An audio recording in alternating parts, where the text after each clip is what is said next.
we got a bunch of players who are all over Goa, who are far away. They travel from far and come on this ground, Don Bosco. So if you ask me how about the girls training and all, there are a bunch of talented players who we have got from the draft. We are one of the luckiest draft club to get good girls, okay, talented girls. We don't need to work on them, much working on them. So what we tell them, they aggression quick and so will perform well in the league also.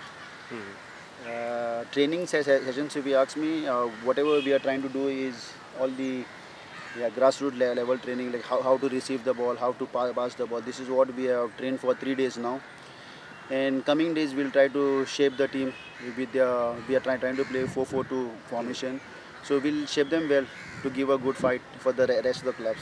Yeah, since they come from all over Goa, gelling them together will be a challenge. So how do you work on that? I think so. Goan girls are capable of gelling each others. We are not having players from outside the state where we have to speak in Hindi or some other language. Right.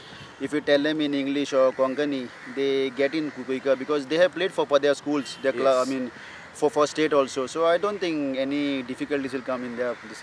Right. And tactically, when would you work? I think your first game is on the second day of the yes, tournament. we are playing Goa Velha. We are playing Goa Velha, one of the young team which was in the draft, who got the state players for the young junior girls.